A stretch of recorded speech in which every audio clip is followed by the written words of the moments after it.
Communément appelé la pouponnière de Bamako, ce centre d'accueil et de placement familial a été officiellement créé en 1990 pour s'occuper des enfants orphelins ou abandonnés. Depuis bien avant cette date, en 1976, ce sont les enfants des femmes malades mentales du point G qui étaient gardés par le centre. L'effectif même à la date d'aujourd'hui, c'est 224 enfants. Normalement, après 5 ans, les enfants sont orientés et c'est le nom de placement. Soit ils retournent dans leur famille pour les enfants orphelins de mère, ou bien les enfants de mère malade mentale si on retrouvait la famille de la maman. Alors, si on ne retrouvait pas la famille, ou bien il n'y a pas toujours le soutien familial qui est là, ces enfants sont orientés vers les villages d'enfants SOS. Au Mali, on en a à peu près 4 maintenant. Pour les enfants abandonnés, eux, ils sont adoptables. Si la police n'arrive pas à retrouver la famille de l'enfant abandonné, donc il y a un constat d'abandon qui est établi et cet enfant est proposé à l'adoption à des couples qui ne peuvent pas en avoir ou bien à une femme seule qui ne peut pas en avoir. Et là, certifié par un certificat médical d'un gynécologue de la place. Service d'État à vocation sociale, cette entité s'occupe également des enfants déficients mentaux. Ces derniers, faute de structures d'orientation, dépassent de loin le délai d'hébergement dans la pouponnière. Les enfants qu'on dit à Maldem, là ce sont des enfants qui ont été abandonnés et qui étaient là dans la tranche d'âge de 0 à 5 ans. Mais actuellement, l'aîné a 21 ans. On encadre les enfants déficients mentaux, même si ce n'est pas dans nos missions. Et ils sont au nombre d'une quarantaine maintenant, au niveau de la pouponnière. Celle-là, elle s'appelle Fatoumata Traoré, dite Anzonou. Donc c'est la plus âgée du centre. Elle est arrivée ici à l'âge de 2 ans. Et aujourd'hui, elle a 21 ans.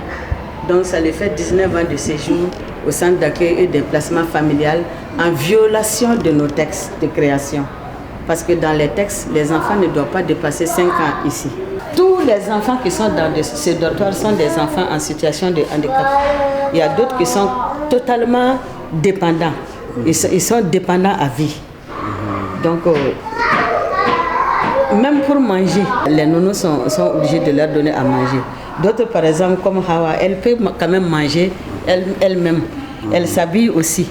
Dès leur arrivée, chaque enfant passe d'abord par le service de l'infirmerie qui le consulte et dresse son bilan sanitaire. Et c'est en fonction de ces renseignements cliniques que les enfants sont pris en charge.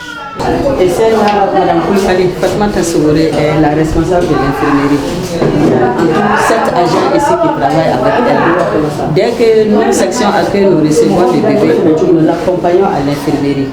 Et dès que nous arrivons avec l'enfant à l'infirmerie, l'enfant est toujours accompagné de la police ou bien une autorité habilitée à le faire, telle que la protection civile, la gendarmerie.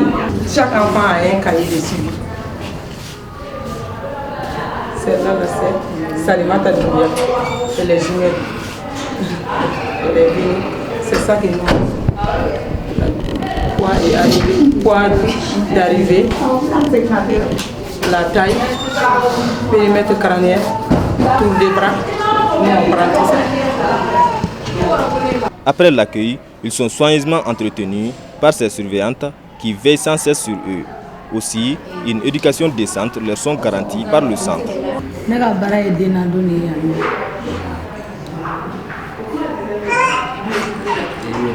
Ni mi e boke mo changer ni ko mo mi na me dum do ma o va funu changer ni ya ni mi mangere meta no infirmier là o va la je ka traitement da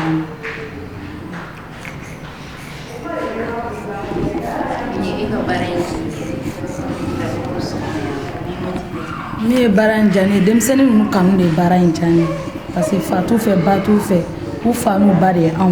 La pouponnière de Bamako dispose au total de 11 dortoirs. Ici, nous sommes chez les nourrissons. Ils viennent ici juste après la période d'observation de 3 jours. Ainsi, les enfants sont répartis entre les dortoirs en fonction de leur âge. Tous les enfants sont en train de se reposer maintenant.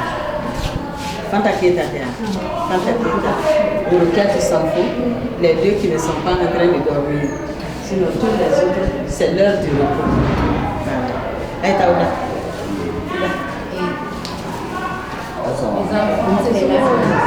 Ici, les enfants 2 tournent déjà au jardin d'enfants. Dans ce dortoir, les enfants ont 2, 3, 4 ans. 3, 4 ans, ils vont déjà à la maternelle, au CRHP, le jardin d'enfants du CRHP. Malgré les efforts pour l'épanouissement de ces enfants déshérités, ici, à la pouponnière de Bamako, les contraintes sont multiples. Elles sont surtout liées à l'adoption, à l'alimentation ou encore au personnel. L'État fait beaucoup, l'État se charge de l'alimentation. Il y a un budget national qui est là. Le nombre d'enfants peut augmenter aujourd'hui, demain ça peut diminuer, mais le budget est là, il est constant, ça ne change pas. Donc on peut dire que ça ne suffit pas. Mais le plus grand problème, ça c'est le personnel. Le personnel, nous sommes à peu près 80 agents ici et c'est une quinzaine seulement qui est payée par l'État malien. Donc il y a ce problème qui nous empêche de dormir. Il y a le problème aussi de l'effectif pléthorique. Comme je vous l'ai dit, les enfants ne sortent pas. Comme en 2010, en 2011, il y avait l'adoption pour les non-maliens. Les Maliens adoptent, mais c'est très rare, c'est timide. Le problème de l'effectif pléthorique aussi nous pose des problèmes sur le plan alimentaire, sur le plan médicaments. Le centre d'accueil et de placement familial de Bamako est une structure financée à grande échelle par les partenaires. De ce fait, les responsables de la structure souhaitent davantage d'implication du côté de l'État. Ceci afin de garantir un meilleur avenir à ces centaines d'enfants qui n'ont rien fait pour mériter leur sort. On a l'impression qu'il est dans les bras.